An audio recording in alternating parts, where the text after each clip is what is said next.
नमस्कार दर्शक बंधु कपिलास बुलिया पारे एबे बाहरिलु वर्ल्ड फेमस जोरंदा गादी को तापर ढेंकानाल रे अन्य जगह को एबे आमे पहुंची जाइछु जोरंदा स्थित महिमा गादी ठारे काली आउ कहीं देरी करछु चल एथरा मठ भीतर को जिबा। हां चलो अलेख महिमा आमे एबे मठ भीतर को आसिलु एठी टिके भी शब्द नहीं एकदम शांति अलेख महिमा। दर्शक बंधु मठ बुली के आमे एबे आसी जाइछु एई पाख नाटिमा मार्केट को एठी टिके गुपचुप खाइबा आ तापर जिबा ढेंकानाल रा फेमस सापुआ डैम को एबे आमे सापुआ डैम जिबा को बाहरिलु आपण माने वीडियो को लाइक और चैनल को सब्सक्राइब करी जोड़ी होई रही थांतु टेल्स ऑफ ट्रैवल सह। फाइनली आमे पहुंची गलु सापुआ प्रोजेक्ट डैम रे। वाह वाह वाह की दृश्य मजा आसी गला देखि की। एबे चलंतु नदी कूल रे बसी ट्राई करिबा ओडिसा रो वर्ल्ड फेमस ट्रेडिशनल खाद्य पखाल भात। काली आगुर केबे पखाल खाइछु नै? चल आज खाइबा। वाह की सुंदर देखा जाउची।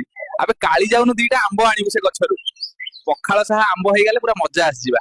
हाउ दर्शक बंधु ढेंकानाल ब्लॉग पर नेक्स्ट कुआडे जिबा कमेंट रे जणांतु ए काली कुआडे गला आंबो आनुची ना गछ कटिके आनुची। काली भाई कोउठी रहि गलु?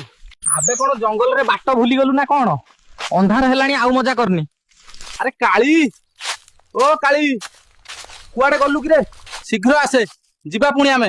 दर्शक बंधु लागुची काली जंगल भितर कुआडे हजी गला। एबे संध्या भी हेइ गलानी।